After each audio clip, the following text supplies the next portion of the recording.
Bapa dalam surga, kami berterima kasih kepada Tuhan karena Engkau adalah Allah yang mengasihi kami. Di dalam segala keadaan Engkau menyatakan akan kekuatan yang Tuhan anugerahkan. Dan kami juga mohon Tuhan dalam segala keadaan kami tetap bersyukur padamu. Jangan biarkan kami menjadi anak-anak Tuhan yang cuma mau mengikut Tuhan waktu enaknya, tapi kami nak mau ikut Tuhan waktu kami menderita dan sebagainya. Tuhan, kami rindu, kami setia. Kami rindu, kami berani. Kami rindu, kami taat. Kami rindu, kami tidak kompromi. Tuhan, kami serahkan waktu kami ke depan tangan Tuhan. Tolonglah hamba-Mu yang akan menyampaikan kebenaran firman pada hari ini, dan mampukan dia untuk dapat memberitakan akan the true gospel, Injil yang benar bagi kami semua. Dan kami juga berdoa untuk rekan-rekan kami yang hari ini mengikuti, dan maupun teman-teman kami yang berhalangan hadir karena pelayanan yang lain dan sebagainya. Kami juga berdoa menyerahkan untuk setiap kami yang hari ini mengikuti persekutuan ini. Biarlah Tuhan yang berbelas kasihan memimpin kami semua. Terima kasih ya Tuhan, kami memohon Roh-Mu yang kudus bekerja dan memberikan direction of life bagi kami. Dalam nama Yesus Kristus kami berdoa. Dalam nama Yesus Kristus kami bersyukur. Amin. Baik, saudara sekalian, hari ini kita akan bicara tentang satu tema yang begitu besar, yaitu the four last things. Saudara, setiap kita punya akan satu masa di mana kita tidak pernah tahu apa yang akan terjadi di masa itu. Maka kata last things itu kalau kita lihat di dalam bahasa Indonesia diterjemahkan dengan akhir zaman. Apa yang akan terjadi di dalam akhir zaman? Apa yang akan terjadi di dalam masa-masa terakhir kita? Nah, sudah hari ini kita akan hanya membawa diri kita untuk fokus kepada satu hal, yaitu kita bicara tentang kematian. Dan maka the four last things setelah hidup manusia akan menghadapi apa? Maka banyak orang diperhadapkan dengan the problem of death, yaitu bagaimana mereka mengerti tentang kematian. Apakah kematian adalah sesuatu yang negatif atau sesuatu yang positif? Lalu kematian apakah terjadi sesuatu yang merugikan atau justru adalah sesuatu yang memberikan hal yang baik? Lalu juga bicara tentang kematian, setelah mati kita akan kemana? Maka nanti akan kita ada satu sesi, yaitu kita masuk di dalam penghakiman, kita masuk di dalam surga, dan kita masuk di dalam neraka. Apakah ada penghakiman di dalam hidup manusia? Apakah ada surga atau apa dan neraka? Rupanya, saudara, banyak orang punya interpretasi-interpretasi yang berbeda-beda. Termasuk adalah orang Kristen sendiri. Kita melihat ada orang Kristen yang tidak percaya adanya penghakiman. Maka setelah mati ya sudah gelap sana, tidak ada apa-apa. Lalu juga ada orang Kristen yang percaya bahwa setelah mati tidak ada surga, tidak ada neraka, maka semuanya itu adalah kosong belaka. Nah, tetapi kita melihat dalam kitab suci ada penjelasan, misalnya akhir zaman kita melihat adanya penghakiman, lalu kita melihat adanya surga dan neraka, New Jerusalem, ya, New Heaven and New Earth, dan akhirnya kita melihat kerajaan 1000 tahun, dan semuanya itu menunjukkan fakta bahwa seharusnya orang Kristen mempercayai bahwa ada yang namanya penghakiman, mempercayai adanya life after death, mempercayai adanya surga, dan mempercayai adanya neraka. Nah, sudah mulai hari ini kita akan sama-sama untuk memulai salah satu dari the four last things ini, yaitu kita bicara tentang kematian, saudara. Dan tentu saja kita pasti sangat dekat dengan kata kematian karena di era pandemik ini kita lihat beribu-ribu bahkan puluhan ribu orang meninggal dunia di dalam masa-masa dewasa ini. Kenapa? Karena kita melihat ada penyakit, lalu kita melihat juga karena kecelakaan, kita juga melihat karena mati tua, lalu juga ada yang mati dengan begitu tenangnya karena jantung dan sebagainya. Dan kita melihat begitu banyak orang-orang yang menggumulkan dan akhirnya juga mengalami kematian. Nah, saudara, kenapa saya mau sharing hal ini adalah karena kita mau bicara tentang satu fakta-fakta yang kita tidak boleh kita hindari. Kematian harus kita hadapi. Banyak orang takut mati, yes, tapi bukan berarti kita menjadi orang-orang yang berusaha untuk meninggalkan kematian. Benarkah kita tidak akan pernah mati? Nah, saudara, itulah menjadi satu hal yang nantinya kita akan sama-sama gumulkan bersama, apa arti kematian dan bagaimana dunia, bagaimana iman kekristenan bicara tentang kematian. Nah, hari ini tentu saja kita akan tidak bicara secara detail. Kenapa? Karena nanti saya akan mempersiapkan satu satu waktu di mana kita akan bicara tentang khusus bicara tentang kematian.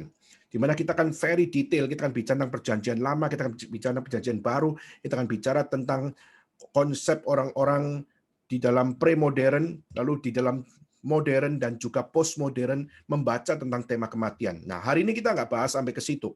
Tapi paling tidak kita coba dibawa di dalam sebuah introduksi untuk bagaimana kita mulai belajar memahami kegelisahan dalam memahami tentang kematian, tapi bukan kegelisahan yang tidak berpengharapan, tetapi justru kegelisahan untuk gimana saya bisa punya pengharapan di dalam kematian dan sebagainya. Maka saudara, saya akan mengawali dengan pemikiran dari satu pemikiran dari Yunani kuno, yaitu adalah seorang yang bernama Epicurus atau Epicurean. Ya, Epicurus itu adalah seorang filsuf Hellenistik era, di mana dia adalah seorang yang sangat-sangat mengejar apa yang namanya kenikmatan. Jadi dia dikenal sebagai the father of hedonism. Ya. Dia dikenal sebagai bapak hedonis. Kenapa? Karena dia mengajarkan itu hidup itu adalah untuk dinikmati. Maka please, jangan kamu negatif thinking dengan kehidupan ini. Namun kamu harus positif untuk apa? Untuk mengejar apa yang namanya happiness. Mengejar apa yang namanya kebahagiaan. Ya. Maka dia mengatakan bahwa manusia itu apa sih? Lalu dia mendefinisikan bahwa manusia itu cuma kumpulan atom-atom yang berkumpul menjadi satu, yang pada waktunya akan terpencar, yang akan pada waktunya akan terpisah-pisah, bertebaran kemana-mana, dan bukan berarti manusia itu hilang, namun manusia itu hanya berpindah tempat. Jadi maksudnya apa, saudara? Manusia itu cuma kumpulan atom-atom yang bersatu, tetapi pada waktunya nanti dia akan bertebaran kemana-mana, dan dia berpindah tempat, dan berpindah tempat di situ bukan berarti manusia itu hilang. Jadi, saudara, dari definisi singkat ini menunjukkan bahwa kematian itu tidak perlu ditakuti menurut Epicurean. Kenapa? Karena kematian itu sesuatu yang tidak ada sebenarnya. Jadi manusia mati itu cuma manusia pindah tempat. Karena manusia itu cuma kumpulan atom yang menyatu, setelah itu waktu terpisah-pisah, setelah dikremasi akhirnya menjadi debu, dan debu-debu yang bertebaran itulah tempat manusia berada. Jadi yang ada di guci, yang ada di laut, yang ada di mana, itulah manusia. Jadi manusia itu selalu hidup, tidak ada yang namanya mati. Maka kematian tidak perlu ditakuti karena kematian hanyalah sebuah vocabulary yang membicarakan tentang kepindah tempatan seorang manusia. Nah, maka Epicurean mengatakan bahwa seringkali kita ini overthinking about death. Seringkali kita over fear about death. Seringkali kita ini terlalu berpikir konyol, kita seringkali takutnya terlalu khawatir sampai gimana, sehingga akhirnya kita itu bikin takut hidup kita sendiri. Padahal hidup kita itu tidak ada something yang harus ditakuti. Nah, saudara, Epicurean dalam hal ini mendobrak satu fenomena, saudara. Paling tidak di zaman Greka kuno, di zaman Yunani kuno, dia mendobrak sebuah konsep bahwa kematian adalah sesuatu yang tidak perlu ditakuti. Nah, menarik, saudara, kenapa? Karena iman Kristen pun juga bicara hal yang sama. Maksudnya, yang saya maksud adalah iman Kristen juga bicara tentang kematian adalah sesuatu yang tidak perlu ditakuti, asal ada syaratnya, yaitu engkau sudah berada di dalam Kristus. Ya kan? Kenapa? Karena Alkitab mencatat upah dosa adalah maut. Maka kematian adalah maut. Maka kematian seharusnya adalah sesuatu yang bad news bagi kita. Kenapa? Ya, kita adalah manusia berdosa dan kita mati karena dosa kita. Tapi dalam iman kekristenan kita melihat ada hal yang menarik, yaitu apa? Kematian adalah sesuatu yang tidak perlu ditakutkan di dalam Kristus. Maka di dalam Kristus there is no need to be fear. Tidak perlu ditakuti. Tapi kalau belum di dalam Kristus, you need to fear. Saudara perlu takut. Tapi di dalam Kristus tidak ada yang perlu takuti. Nah, nanti kita akan ngomong bicara lebih banyak. Tapi kita mau fokus dulu kepada Epicurean konsep ini dulu. Kenapa, saudara? Karena di zaman Greka kuno, ini konsep yang sangat menarik dan something new di zaman itu, sehingga akhirnya banyak orang mengikuti Epicurean filosofi. Akhirnya banyak orang mengikuti Epicurus ini, dan mereka akhirnya banyak terinspirasi oleh istilah-istilah yang dimunculkan dari Epicurus, dan khususnya waktu dia bicara tentang apa? Life is about happiness. Search for happiness. Hidup adalah kejar kebahagiaan. Keutamaannya adalah mengejar bahagia. Awal dan akhir hidupmu haruslah berada di dalam happiness. Maka saudara, di dalam bahasa Yunani, mereka mengejar apa yang namanya atarasia. Atarasia itu adalah hidup di dalam kenikmatan. Hidup bahagia dengan nikmat. Itu namanya atarasia. Nah, inilah yang akhirnya kita kalau melihat ajaran ini sekarang mulai booming lagi. Ajaran ini mulai booming lagi di dalam postmodern filosofi. Kita melihat orang-orang seperti Stoicism, ya, itu mulai bicara lagi tentang atarasia. Padahal, saudara, kita melihat Epicurus, dia waktu mengembangkan konsep atarasia ini, dia gagal untuk mengembangkannya. Kenapa? Karena di abad 5, iman kekristenan menghajar habis Epicurean. Jadi Epicurean sempat berkembang dan sampai di Yunani kuno itu kita melihat begitu mempengaruhi banyak orang, pejabat-pejabat dan juga orang-orang biasa. Mereka sangat terpengaruh oleh Epicurean konsep. Tetapi saudara, di abad 5 kita melihat gereja semakin kuat di dalam sistematik teologinya, semakin kuat di dalam penginjilan, semakin kuat di dalam berbicara, dan akhirnya kita melihat di abad ke-5, kita melihat bagaimana Yunani kuno sudah tidak lagi mengadopsi konsep Epicurean. Kenapa? Karena iman kekristenan membasmi akan filsafat-filsafat yang kosong seperti itu. Jadi kita bisa melihat bagaimana iman kekristenan mampu membasmi pemikiran-pemikiran konyol, mampu membasmi pemikiran-pemikiran yang tidak back to the Bible, dan iman kekristenan mampu untuk memberikan jawaban dan memberikan akan direction of life, gimana supaya orang-orang yang kafir, yang belum kenal Tuhan, yang belum kenal akan teologi yang benar, mereka akhirnya dapat tahu tentang apa teologi yang benar itu. Dan kita melihat abad ke-5 menjadi abad keemasan waktu itu di Yunani, yaitu mereka dapat mengenal Kristus.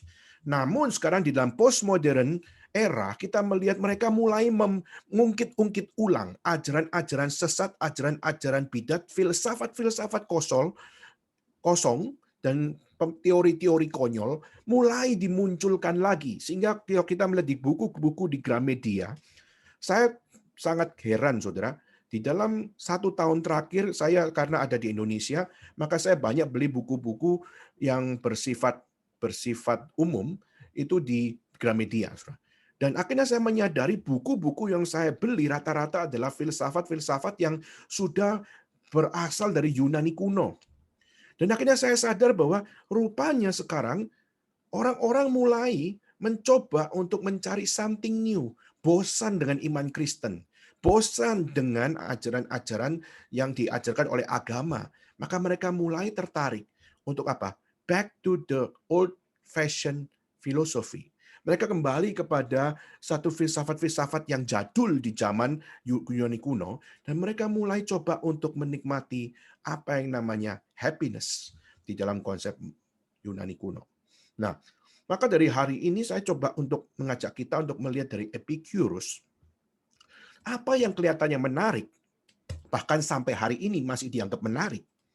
Tapi kita melihat ini adalah sesuatu yang harus kita jeli dan berkata, tanpa Kristus, hidup tidak ada happiness.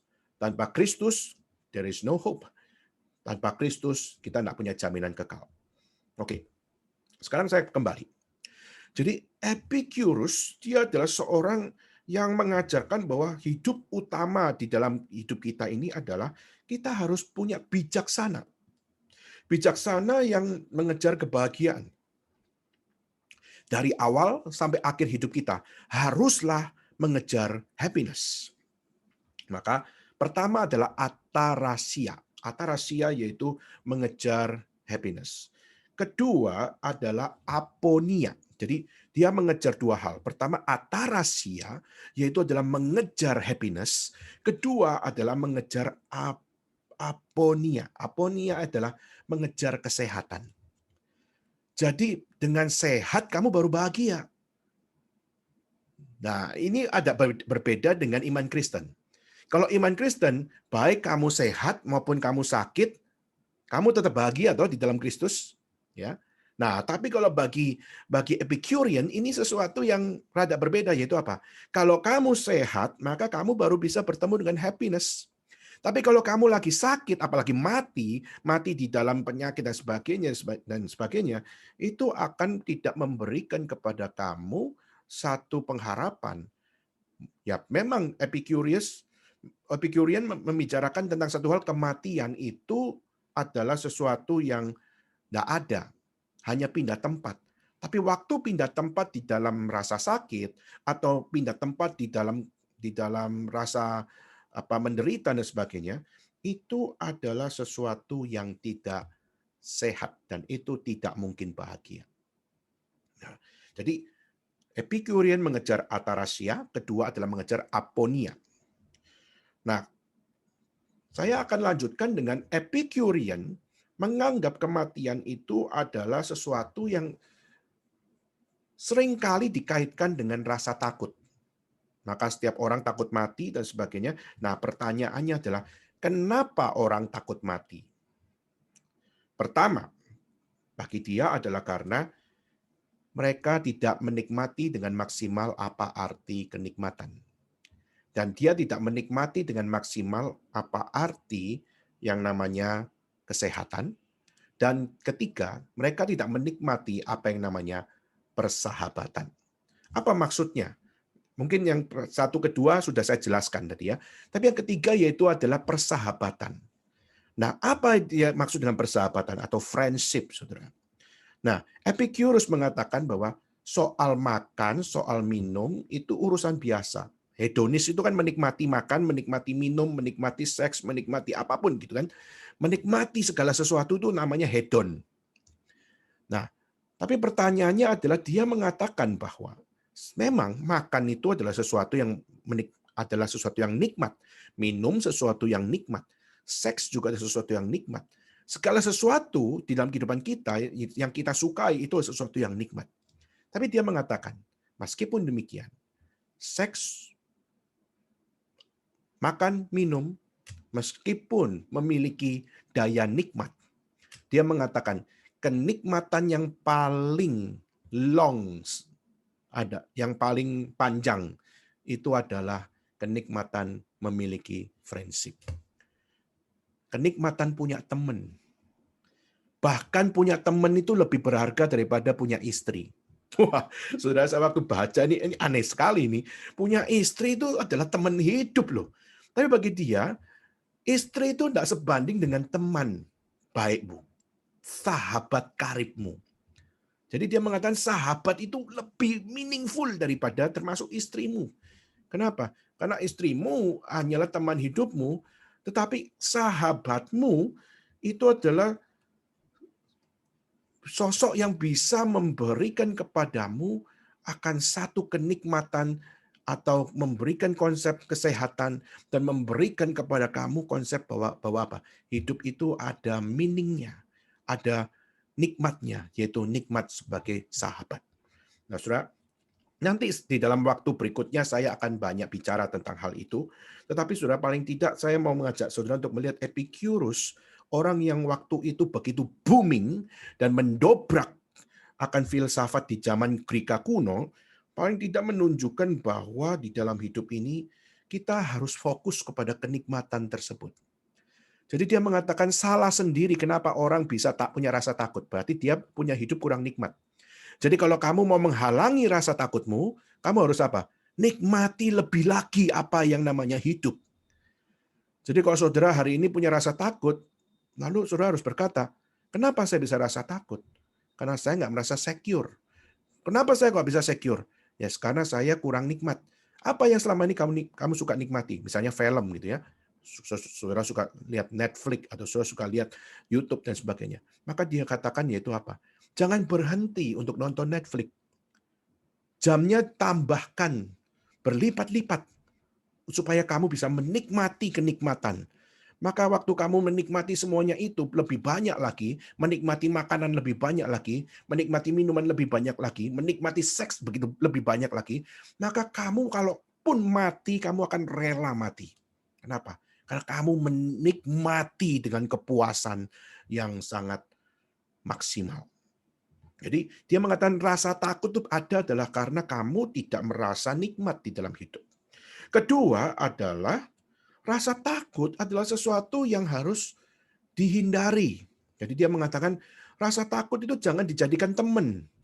Rasa takut jangan dijadikan akan satu paket di dalam hidup kita. Rasa takut harus dihindari. Maka dia mengatakan rasa takut harus dihindari. Kenapa? Karena rasa takut bikin sulit. Rasa takut bikin susah. Dan rasa takut bikin repot. Maka itulah kenapa bagi dia adalah you have your own free will to choose. Kamu punya keputusan sendiri untuk memilih mau takut atau mau tidak takut. Nah, kalau mau tidak takut dengan your own free will, hindari, bahkan buang. Maka dia mengatakan bahwa kalau hari ini kamu punya rasa takut, takut mati, itu bukan salah Tuhan, itu salahmu sendiri. Itu bukan salah dewa, itu salahmu sendiri. Maka kalau kita hari ini punya rasa takut, maka itu pertanyaannya adalah siapa yang menentukan rasa takut itu? Nah, bagi Epicurean adalah kita sendiri yang bikin skenario itu. Ketiga, yaitu dia mengatakan rasa takut mati atau kematian itu sendiri, itu nggak ada urusan sama Tuhan. Jadi dia mengatakan bahwa dewa itu tidak mencampuri urusan manusia. Jadi dia mengatakan bahwa kita ini yang menentukan mau hidup seperti apa, kita mau jadi apa, kita mau punya nasib bagaimana, kita bukan dipilih sama Tuhan. Jadi dia nggak percaya konsep predestinasi yang sudah kita bahas bulan-bulan yang lampau. Dia nggak percaya tentang apa yang namanya eh, election dari Tuhan Allah. Jadi saudara kalau kita bisa katakan dia ini adalah mungkin nenek moyangnya ya, nenek moyangnya dari Pelagius, nenek moyangnya juga dari siapa namanya Erasmus, lalu juga nenek moyangnya dari Arminius dan juga nenek moyangnya dari siapa namanya yang terakhir itu John Wesley ya. Jadi kita melihat masih ada pengaruh Greka di dalam mereka untuk menyatakan bahwa Tuhan tidak campuri urusan manusia. Jadi doing with your own free will. Lakukanlah secara aktif dengan semua pilihanmu. Nah, ini connect dengan pembahasan kita tentang predestinasi kemarin.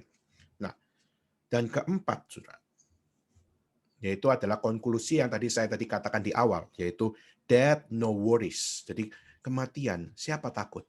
Epicurean mengatakan, we do not have any fear on death. Kita tidak punya rasa takut terhadap kematian.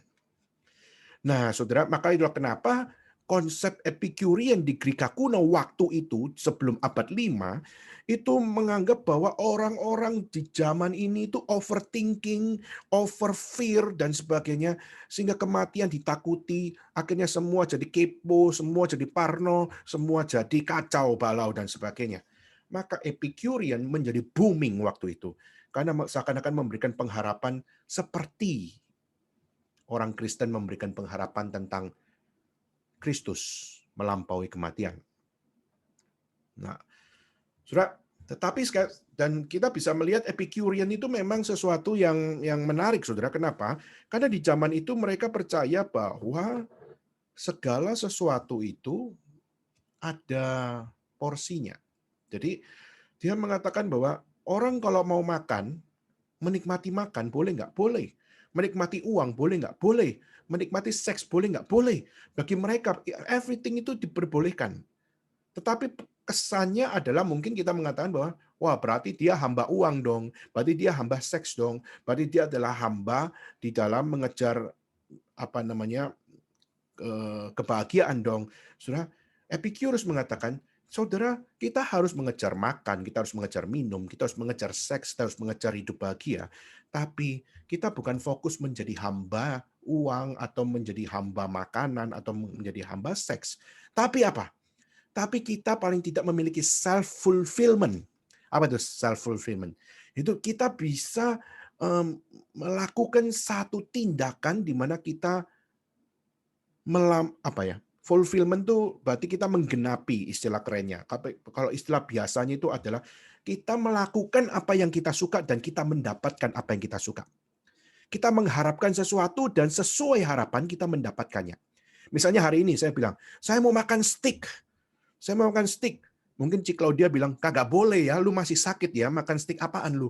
Misalnya seperti itu. Oke, saya bilang, saya ingin makan steak. Lalu istri saya bilang, kagak boleh. Tapi akhirnya saya diam-diam, saya pesan Gojek.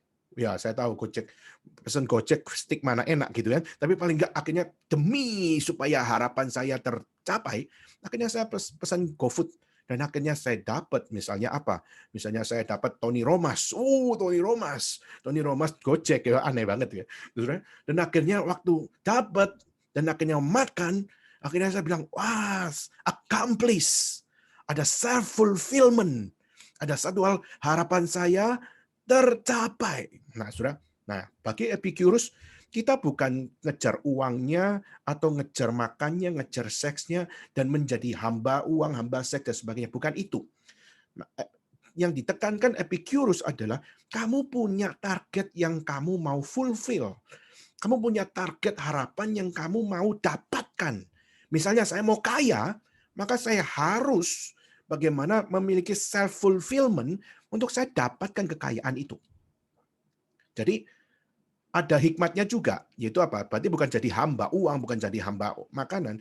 Kejar kenikmatan itu boleh, tapi harus membuktikan bahwa apa yang kamu harapkan itu terpuaskan. Kalau tidak, lu tidak akan bisa mati dengan tenang istilahnya. Nah, sudah. Dan saya baca Epicurean punya filsafat, mereka juga bilang mengejar kebahagiaan, dan mereka adalah orang-orang yang sangat pandai untuk mengejar kemewahan loh. Jadi kebanyakan orang yang ikut Epicurean filosofi, mereka rata-rata adalah orang yang kaya. Mereka yang hidupnya mewah luar biasa. Mereka adalah yang mengejar bahwa segala sesuatu must be branded, must be premium, dan must be number one. Tetapi saudara, waktu saya baca, mereka mengatakan kemewahan adalah penting. Kenapa? Karena kemewahan membawa kenikmatan. Namun dia bilang, meskipun demikian, kemewahan tidak membawa akan satu fakta bahwa kamu bisa puas. Karena kemewahan itu akan menyediakan hal yang tidak akan pernah puas. Ya kan? Saudara punya handphone. Saudara punya handphone iPhone, tapi saudara tiap tahun saudara akan dibawa di dalam sebuah ketidakpuasan. Yaitu apa? Handphonenya nambah terus grade-nya. Dan akhirnya number-nya nambah terus. Dan akhirnya saudara demi supaya dapat handphone yang up to date, saudara harus beli lagi, dan beli lagi. Maka sebenarnya tidak pernah puas. Maka itulah kenapa ada orang ya, waktu itu saya lihat di berita, beli iPhone 6, jual ginjal, saudara. Jual ginjal hanya untuk dapatkan iPhone 6. Saya kira dia akan menyesal, saudara. Sekarang sudah iPhone 12, sudah iPhone 12. Maka dia mau jual apa lagi? Ya, kalau dia jual ginjal tiap tahun, ya ginjal cuma 2. Lalu dia mau jual apa lagi? Saudara. Maka saya percaya orang yang menjual ginjal hanya demi iPhone pasti menyesal luar biasa. Tapi saya mau kembali. Epicurus, meskipun dia seakan-akan sangat liar, yaitu untuk mengejar kebahagiaan, kamu ya harus untuk menambahkan kamu punya target yang kamu bisa accomplish dan kamu dapatkan semuanya itu. Dan tentu saja tadi yang saya sebut yaitu apa? Yaitu kamu harus fokus, kedua hindari rasa takut, buang rasa takut, ketiga Tuhan ada urusan, itu semua keputusanmu, dan keempat kalau kamu bisa melakukan semuanya itu, kamu tidak perlu takut mati. Nah, sekarang pertanyaannya, kalau ada orang-orang macam begini, bagaimana kita berhadapan? Bagaimana kita menjelaskan? Bagaimana kita membicarakan tentang apa yang menjadi keterbatasan-keterbatasan yang ada pada konsep mereka. Apalagi tentang kematian. Surah pertanyaannya, Epicurean dengan iman Kristen kesamaannya apa? Mereka percaya bahwa kematian itu bukan sesuatu yang harus ditakuti. Maka kalau orang Kristen tidak bicara tentang konsep kematian yang benar, maka orang Epicurean yang akan bicara tentang kematian yang benar. Nah, Saudara, maka mari kita coba untuk belajar dari firman Tuhan ya. Kita belajar dari firman Tuhan khusus dari iman kekristenan, bagaimana kita bisa membaca tentang kematian, tapi kematian yang adalah fenomena yang bukan sekedar dibicarakan secara alami saja, tapi dibicarakan secara rohani. Kenapa? Karena justru kita melihat kematian yang dibicarakan di dalam iman kekristenan adalah kematian yang sebenarnya kalau kita bisa katakan adalah kematian yang utuh. Saudara, kalau kita melihat dalam Alkitab, kematian itu bicara di dalam empat makna. Pertama adalah kematian fisik. Ya, tentu saja kita tahu kematian fisik ya berarti perhentian fungsi tubuh yang nggak bisa dicegah, gitu ya. Itu adalah kematian fisik. Kedua adalah kematian spiritual, yaitu misalnya sebuah pengasingan alami manusia dengan Allah, di mana kita melihat manusia nggak bisa lagi mencari Tuhan, yaitu karena manusia jatuh dalam dosa, akhirnya mengalami kematian spiritual, sehingga manusia kehilangan kemuliaan Allah, maka manusia nggak bisa cari Tuhan secara langsung. Itu kematian spiritual. Ketiga adalah kematian kedua, yaitu adalah satu hal di mana Tuhan memberikan akan satu nasib yang permanen kepada orang-orang yang tidak benar. Jadi, misalnya orang fasik, misalnya Esau. Tuhan mengasihi Yakub, Tuhan membenci Esau. Nah, Saudara, kata Tuhan mengasihi Yakub dan membenci Esau, saya ingin tanya, Yakub sama Esau sudah lahir belum? Sudah lahir? Saudara, kita melihat bagaimana di dalam kitab suci memang mereka melihat di dalam kitab Maleakhi, kita percaya bahwa si Yakub dan juga si Esau sudah lahir. Tapi kita percaya juga adalah Allah memiliki kedaulatan dan Allah memiliki akan apa? Memiliki pengetahuan yang maha melampaui apa yang terjadi secara fisik. Jadi sebenarnya kalau kita bisa katakan kematian kedua yang Tuhan pisahkan, yaitu dengan berkata, aku mengasihi Yakub dan membenci Esau. Itu di dalam kekekalan Tuhan sudah menetapkan. Berarti apa? Berarti Tuhan waktu menyatakan bahwa Esau itu kubenci dan tidak menerima keselamatan, itu sudah dalam kedaulatan Tuhan. Maka konsep kematian yang sudah ditetapkan oleh Tuhan kepada Esau di dalam kekekalan, ini tidak pernah ada di dalam konsep agama atau dalam konsep kepercayaan maupun dalam konsep filsafat. Ini cuma ada di dalam iman kekristenan, yaitu Tuhan berkehendak untuk mematikan Esau. Dan Tuhan berkehendak untuk menerima Yakub. Menerima, ya, itulah ya. Nah, maka dalam hal ini, kita mungkin mengatakan, waduh kok kayaknya aneh ya, kenapa Allah dalam kekekalan bisa menyatakan bahwa Esau akan kubenci dan mati dan sebagainya. Saudara, itu kedaulatan Tuhan, di mana Tuhan memang the supreme God. Dan kita nggak bisa untuk melakukan satu hal, Tuhan, gua edit dong, gua ganti dong lu, gua bikin kamu jadi Tuhan yang lemah dalam poin ini, poin itu. Nggak bisa. Karena He is the supreme God. Ya. Maka kedaulatan Tuhan menyatakan bahwa siapa yang kupisahkan, yang mana Esau, yang mana Yakub, itu semua dalam kedaulatan Tuhan. Maka Tuhan berhak memisahkan mana yang hidup dan mana yang mati. Nanti juga kita akan melihat. Hidup kita juga akan digambarkan seperti lalang dan padi. Ya, padi akan dikip, lalang akan dibakar. Nah, pertanyaannya, standarnya apa mengatakan lalang harus dibakar dan standarnya apa padi harus dikip? Semua adalah karena Tuhan.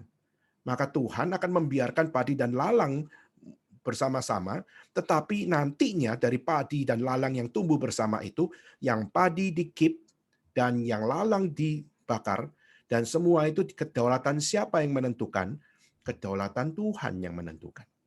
Nah, maka dalam hal ini, wah, kematian bicara tentang kematian fisik, lalu bicara tentang kematian spiritual, lalu bicara tentang kematian kedua, yaitu adalah Tuhan yang menetapkan kematian tersebut. Dan keempat adalah tentang mati kepada dosa. Jadi istilahnya itu kita manusia berdosa, tapi kita menerima Kristus. Dan waktu kita menerima Kristus, maka dosa kita ditebus olehnya, maka kita belajar mati kepada dosa, dan kita menyingkirkan dosa dalam diri kita, dan kematian Kristus dan kebangkitan Kristus menjadi fondasi saudara dan saya. Jadi kita bukan berfondasi lagi pada dosa kita, tapi kita berfondasi kepada kematian Kristus dan kebangkitan Kristus. Nah, ini kira-kira secara singkat kita melihat bagaimana iman kekristenan di dalam konsep kematian bicara tentang 4 hal tersebut. Nah, di dalam bahasa Ibrani, kematian itu namanya mawet, M-A-W-E-T, mawet. Nah, mawet itu adalah kematian. Nah, saudara, kematian apa artinya di dalam perjanjian lama? Nah, saya akan singgung sedikit supaya kita juga tidak out from the Bible ya. Kita kan maunya back to the Bible, maka kita perlu buka Alkitab suci. Nah, di dalam bahasa Ibrani kata yang dipakai adalah mawet. Nah, apa arti mawet di dalam perjanjian lama?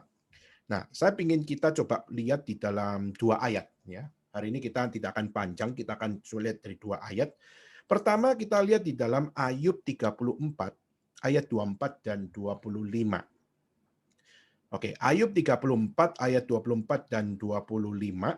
Mungkin saya minta tolong untuk Melina, apakah memungkinkan Melina untuk membacakan Ayub 34 ayat 24 dan 25.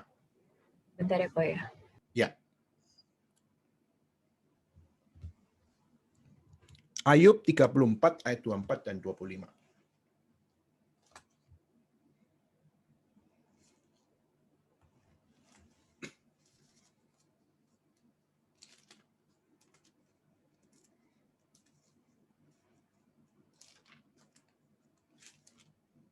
Sudah mendapatkan, langsung saja dibacakan.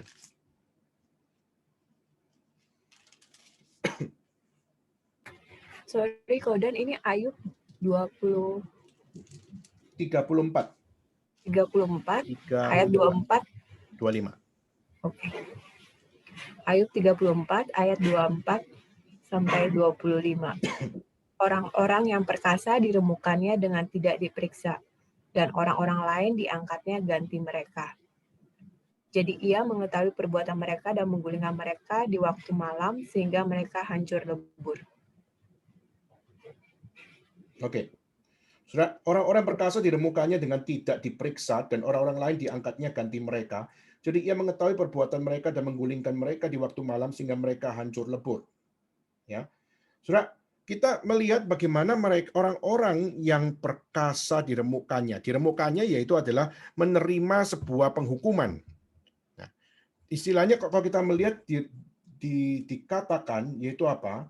Yaitu mereka adalah orang-orang yang waktu Tuhan meremukkan, maka segala sesuatu itu menjadi sesuatu yang hilang atau menjadi sesuatu yang tidak berarti. Jadi akhirnya kita juga melihat perbuatan-perbuatan mereka juga menjadi hancur lebur, menjadi sesuatu yang tidak berarti. Nah, Saudara, tadi mungkin saya salah ayat ya. Nah, kenapa? Karena mungkin yang saya maksud adalah ayat 22 dan 23. Ya. Tapi paling tidak ada kaitan di situ, yaitu apa? Ayat 22 dan 23. Saya akan bacakan. Tidak ada kegelapan atau kelam kabut di mana orang-orang melakukan kejahatan dapat bersembunyi. Nah, 23. Karena bagi manusia, ia tidak menentukan waktu untuk dapat menghadap Allah supaya diadili. Ya. Jadi, setiap orang yang hidup di dalam kematian, mereka itu tidak bisa menentukan, ya, khususnya bagi manusia, kita tidak bisa untuk menentukan hidup itu kapan untuk kita bisa mati dan sebagainya. Apalagi dikatakan orang-orang perkasa diremukan dengan tidak diperiksa dan orang lain diangkatnya ganti mereka. Ini menunjukkan bagaimana kematian itu adalah sesuatu yang seorang orang tidak pernah paham. Nah, tapi ada hal yang menarik, saudara. Hal yang menarik yaitu adalah waktu kita melihat orang-orang yang diremukkan dan orang-orang yang diangkatnya ganti mereka.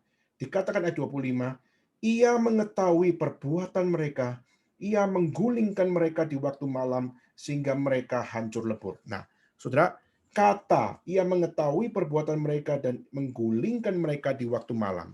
Di sini menggulingkan, di sini bukan bicara tentang cuma diguling, tapi menggulingkan yang dimaksud adalah kata mereka ditarik hidupnya. Jadi kata yang lepat adalah mereka ditarik nafasnya.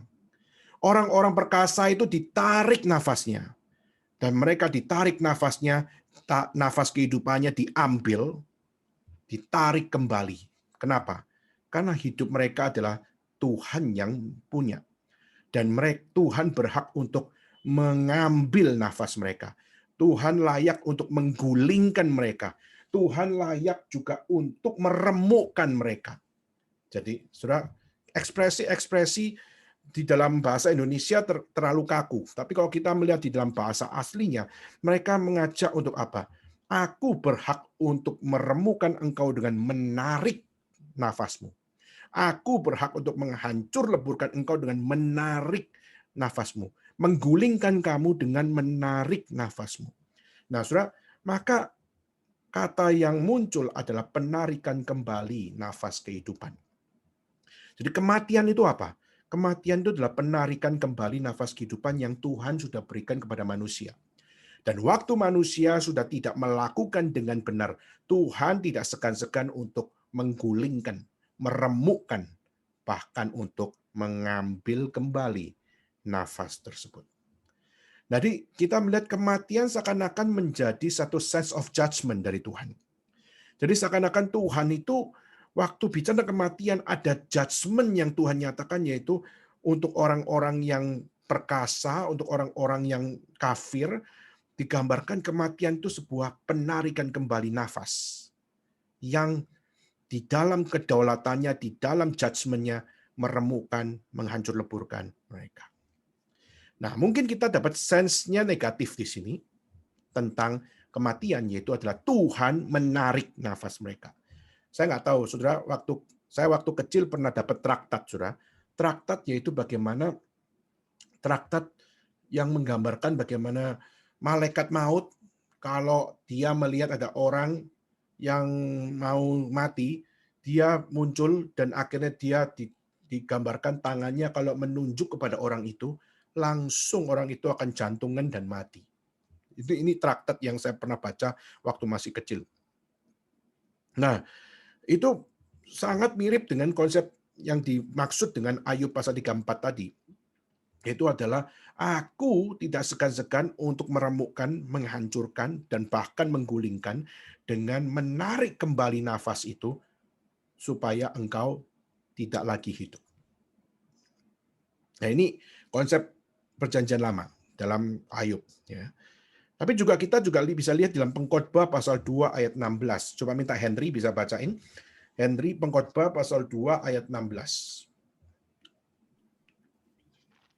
Pengkhotbah pasal 2 ayat 16. Karena tidak ada kenang-kenangan yang kekal baik dari orang yang berhikmat maupun dari orang yang bodoh, sebab pada hari-hari yang akan datang kesemuanya sudah lama dilupakan. Dan orang yang berhikmat mati juga seperti orang yang bodoh. Ya.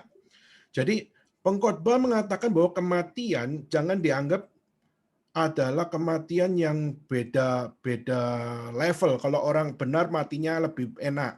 Lalu kalau orang nggak benar hidup matinya lebih tragis. Enggak.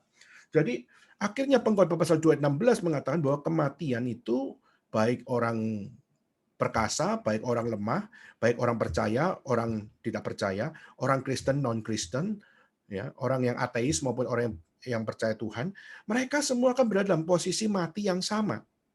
Jadi nggak ada kematian yang lebih spektakuler daripada orang lain, tidak. Semua kematian itu sama. Jadi waktu kita melihat kematian itu bicara tentang sesuatu yang dialami siapa saja. Jadi kalau kita bisa katakan Ayub tadi itu lebih kepada kematian itu sebagai ganjaran buat orang yang jahat, di mana Tuhan berhak untuk mematikan, mengambil nyawanya. Kedua adalah ya Pengkhotbah 2:16 tadi, yaitu adalah semua orang itu akan mati dan tidak peduli kamu adalah orang Kristen maupun non-Kristen, percaya dan tidak percaya, kamu akan berhadapan dengan kematian. Oke. Nah, dan saudara, kalau kita melihat ini, kalau kita hanya sebatas sampai di sini, maka kematian adalah sesuatu yang sama saja dengan orang-orang yang orang-orang kafir yang lain, yaitu mereka percaya kematian itu adalah sesuatu yang berbahaya dan sebagainya. Maka kalau saudara, kita cuma pengetahuan kematian cuma seperti itu, maka pemikiran Epicurian yang tadi kita sudah bahas tadi di depan akan jauh lebih berpengharapan daripada kita hanya percaya pada kitab suci Perjanjian Lama sebatas yang tadi kita ngomong. Saudara ngerti maksud saya? Jadi, saudara, waktu kita melihat Epicurian masih mengatakan kematian itu sesuatu yang nggak perlu ditakuti. Nah, tapi kalau kita baca Perjanjian Lama, kematian itu justru menakutkan. Kenapa? Tuhan yang ambil loh. Tuhan lihat orang jahat, Tuhan akan ambil nyawanya. Tuhan akan gulingkan orang-orang itu. Tuhan akan musnahkan orang itu. Jadi kematian adalah ganjaran orang jahat. Dan semua orang akan mengalami, orang benar maupun orang nggak benar akan mengalami hal yang sama. Kalau gitu saya ingin tanya, pengharapannya apa? Maka Epicurian akan menjadi good news yang jauh lebih daripada orang-orang yang hanya percaya Perjanjian Lama. Maka saya akan mengatakan bahwa orang-orang Yahudi hari ini yang nggak percaya Yesus, saya percaya mereka tidak mungkin punya pengharapan melebihi Epicurian. Kenapa? Karena Epicurian jauh lebih logis untuk dapat mempercayai bahwa kematian adalah sesuatu yang tidak perlu ditakuti. Sedangkan kalau kita melihat Perjanjian Lama punya konsep, mereka justru banyak takut mati. Kenapa? Karena mereka percaya Tuhan akan cabut nyawa. Yang jahat akan dicabut nyawanya. Yang tadi dalam Ayub 3:4, ya kan? Mereka akan lenyap. Maka itulah kenapa without Christ there is no hope. Itulah kenapa iman kekristenan justru melampaui Epicurian, apalagi Yahudi. Justru iman Kristen itu melampaui Yahudi, melampaui Epicurian. Kenapa, saudara? Karena perjanjian baru. Perjanjian baru percaya bahwa misalnya Filipi, Paulus mengatakan bagiku hidup adalah Kristus dan mati adalah keuntungan. Kenapa mati bisa sebuah keuntungan? Kalau bukan Kristus. Jadi the keyword-nya adalah Kristus. Maka Kristus itu melampaui positive thinking-nya Epicurian. Justru Epicurian waktu mengatakan kematian itu tidak perlu ditakuti. Seharusnya Epicurian harus takut. Kenapa? Karena waktu bilang bahwa kematian itu cuma pindah tempat kok. Pertanyaan pindah tempatnya kemana? Cuma pindah tempat ke laut. Cuma pindah tempat pergi ke udara. Pindah tempat pergi ke apartemen. Pindah tempat. Lalu setelah pindah tempat, what's next? There is no explanation. Epicurian hanya mengatakan bahwa kematian tidak perlu ditakuti, tapi mereka tidak menghadapi kematian dengan benar. Nah, orang Yahudi ada kelebihannya, yaitu apa? Kematian harus dihadapi. Tapi dihadapi dengan apa? Tuhan yang ambil nyawanya bagi ganjaran bagi orang jahat. Dan kematian diberikan kepada semua orang, tidak peduli Kristen nggak Kristen. Maka ketabrak mobil itu bisa orang Kristen, bisa non-Kristen. Saya punya saudara, om saya tinggal di Madura. Waktu itu karena kami waktu itu Singcia gitu ya, kita lagi Singcia, lagi makan-makan di Surabaya. Lalu akhirnya mereka pulang ke Madura, ke kota namanya Sumeneb. Saudara. Nah tiba-tiba mereka perjalanan melewati akan satu lembah. Dan karena sopirnya itu ngantuk, saudara, akhirnya mobilnya itu masuk ke jurang. Dan waktu masuk ke jurang, jadi di dalam situ ada satu sopir, om saya, tante saya, dan tiga anak kecil. Dan waktu mobil itu masuk ke jurang, seketika itu juga om dan tante saya meninggal. Sopirnya patah kaki. Dan anaknya, 3 anak itu tetap hidup, masih hidup. Cuma luka-luka muka saja.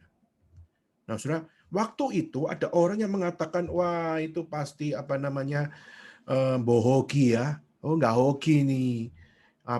Satu keluarga, lalu suami papa mamanya mati, anaknya masih hidup.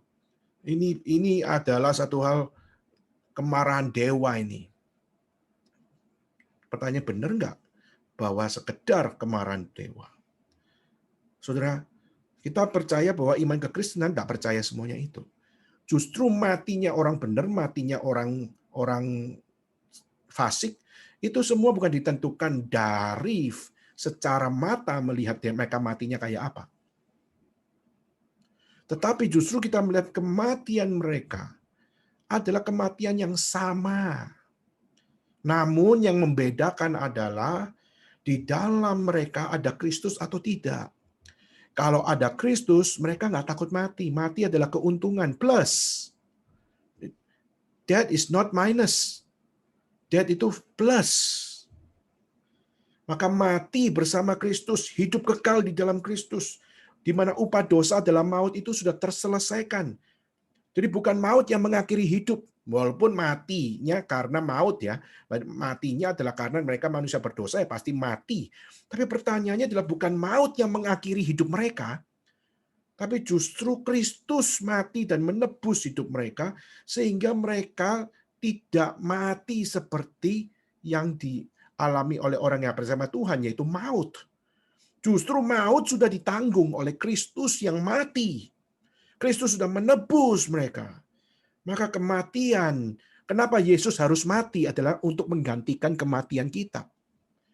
Kristus mati di atas kayu salib justru menggantikan kematian saudara dan saya, supaya waktu kita mati yang kelihatannya sama dengan yang lain, tapi mati kita adalah mati yang sudah di dalam Kristus, di mana menebus dosa kita, sehingga kita berpengharapan dan kita tidak takut lagi dengan kematian. Itulah kenapa Yesus memilih jalan kematian. Memilih jalan sengsara, memilih jalan kematian, dan setelah mati, memilih jalan kebangkitan. Kenapa harus ada kebangkitan? Karena dengan kebangkitan menyatakan, dia telah mengalahkan kematian. Dia telah mengalahkan maut. Dan bukan cuma mautnya Yesus yang dikalahkan, tapi mautnya orang-orang percaya sudah dikalahkan oleh Kristus. Maka itulah kenapa hari ini kita bisa bersyukur kepada Tuhan. Kalaupun hidup dan mati semua sudah di tangan Tuhan. Karena Kristus sudah menebus saudara dan saya. There is no need to be fear. Jadi kita bukan percaya bahwa mati itu adalah karena kita kumpulan atom, lalu karena kita mati akhirnya kita pindah tempat, pindah ke laut, pindah ke sampah, pindah kemana. Tidak. Tapi kita setelah mati, kita secara tubuh hancur. Tetapi di dalam secara rohani, kita bersama-sama dengan Yesus Kristus. Jadi kalau hari ini orang Kristen kena COVID sama orang non-Kristen kena COVID, sama. Tetapi bedanya di dalam Kristus, Tuhan sudah mati dan menebusnya. Yang belum percaya pada Tuhan, mereka belum menerima Kristus. Tidak ada Kristus, there is no hope. Tidak ada pengharapan. Maka saudara, di dalam konsep last things ini, mari kita bertanya. Semua kita pasti akan mati. Soon or later. Tapi pertanyaannya adalah, waktu kita menghadapi akan segala kondisi seperti ini, apakah kita sudah punya jaminan bahwa kematian kita adalah kematian yang tidak akan pernah membuang sukacita kekal? Mati pun rela karena untung kok. Mati pun rela karena Kristus kok. Jadi oleh karena itu, saudara, justru orang yang belum percaya pada Tuhan, mereka perlu Kristus. Mereka perlu mati di dalam Kristus. Karena dengan mati dalam Kristus, mereka baru bisa hidup di dalam pengharapan. Saudara, sekeliling kita banyak orang-orang yang bergumul dengan kematian. Ya, hari ini dalam keluarga saya pun koko saya bergumul dengan kematian. Dua anak dari koko saya juga bergumul dengan hari-hari ketakutan. Lalu juga waktu saudara saya atau istri dari koko saya meninggal dunia, saya pun mulai berpikir kembali tentang apa itu kematian. Dan kita coba untuk melihat selama ini orang berpikir apa tentang kematian. Sudah mungkin saya sedang menggumulkan ada satu kesempatan saya khusus bicara kematian lebih panjang. Hari ini saya tidak akan panjang karena saya tidak mau hari ini bicara waktu dengan banyak, tapi paling tidak ini sebuah introduksi untuk kita melihat bagaimana rumitnya orang di luar Kristus memahami tentang kematian. Namun di dalam Kristus, kita justru melihat kematian adalah sesuatu yang bernilai plus, karena Kristuslah yang memberikan meaning di balik semua. Maka saya sangat harapkan kita sebagai orang percaya, waktu di sekelilingmu ada orang-orang yang bergumul dengan kematian, katakan, sudah mengenal Kristus belum? Kalau sudah mengenal Kristus, mati adalah keuntungan. Dan waktu mati adalah keuntungan, maka jangan pikir macam-macam. Kalau engkau mati, keluargamu akan dijaga Tuhan kok. Anak-anakmu akan dijaga Tuhan kok. Dan kalau someone yang kamu cintai meninggal hari ini pun sekalipun, tapi engkau sudah membawa mereka kepada Kristus, maka apa? There is no need to fear. Kenapa? Karena kematian adalah nilai plus di dalam Kristus. Hidup adalah Kristus, mati adalah keuntungan. Mari kita celebrating. Kematian bukan di dalam konsep yang tidak ada pengharapan. Tapi justru hari ini kita bicara kematian. Tapi kematian di dalam Kristus. Kematian yang membawa kita berpengharapan. Kiranya Tuhan memberkati kita semua pada siang hari ini. Dan kiranya Tuhan kuatkan kita waktu berhadapan dengan tema-tema kematian di sekeliling saudara. Seperti tadi Deborah sharing tentang teman-temannya dan sebagainya. Ya, itulah realita hidup. Namun kita punya berita. We have the gospel. Dan itulah yang dapat menjadi pengharapan. Tuhan memberkati kita semua. Mari kita tutup sama-sama di dalam doa. Saya minta untuk Henry bisa tutup dalam doa. Mari kita bersama bersatu di dalam doa. Tuhan kami dari surga, Tuhan penguasa hidup kami mengucap syukur ya Bapa. Engkau sungguh adalah Allah pencipta langit dan bumi. Engkau bukan hanya menebus kami, tapi Engkau juga memberi kami keselamatan yang kekal, hidup yang kekal di dalam Kristus. Kami mengucap syukur ya Bapa melalui firman Tuhan pada siang hari ini. Engkau sekali lagi mengingatkan kami betapa indahnya anugerah keselamatan dan jaminan hidup kekal yang telah Engkau berikan kepada kami melalui pengorbanan anak-Mu yang tunggal, Yesus Kristus di atas kayu salib. Kami mohon ya Tuhan, kiranya di dalam masa-masa yang sulit ini, ajarkan diri kami ya Bapa untuk tidak lelah dalam mengabarkan berita baik ini. Kiranya Engkau ya Bapa yang membantu kami, baik kami yang sungguh sedang mengalami kesulitan, baik itu di dalam sakit penyakit, ataupun juga keluarga dekat kami mungkin yang sedang bergumul dalam hal ini, ataupun juga mungkin rekan-rekan kami yang lain yang mungkin masih belum mengenal Engkau. Kami mohon ya Tuhan, ajarkan diri kami justru di dalam masa yang sungguh penuh dengan urgensi ini. Kami justru terdesak untuk melihat bagaimana mereka yang masih belum mengenal Engkau sungguh perlu mengenal kebenaran. Kami mohon ya Tuhan, kiranya Engkau memberi kami kebenaran dan juga keberanian untuk terus maju ya Bapa. Bantu kami agar kami tidak lelah, tidak takut, melainkan kami dapat dengan jelas ya Bapa mengerti dan apa yang sudah kami alami dalam hidup kami, yaitu sungguh anugerah keselamatan yang Kau berikan kepada kami melalui Yesus Kristus. Kami mohon ya Tuhan, pakailah diri kami menjadi saksi-Mu yang menyenangkan-Mu. Bantulah kami juga ya Bapa di tengah-tengah masa yang dimana kelihatannya kematian sangat dekat dengan diri kami. Kami mohon ya Bapa, terus bantu kami untuk hidup berpengharapan dan hidup menjadi berkat bagi lebih banyak orang lagi. Kami mengucap syukur ya Bapa untuk firman Tuhan yang telah Kau berikan kepada kami melalui hamba-Mu yang setia Pendeta Daniel Santoso. Kami mohon juga Engkau memberkati pelayanan beliau dan berkati keluarganya ya Bapa di dalam kesulitan yang mereka hadapi. Dalam nama Tuhan kami Yesus Kristus kami berdoa dan mengucap syukur. Amin. Amin.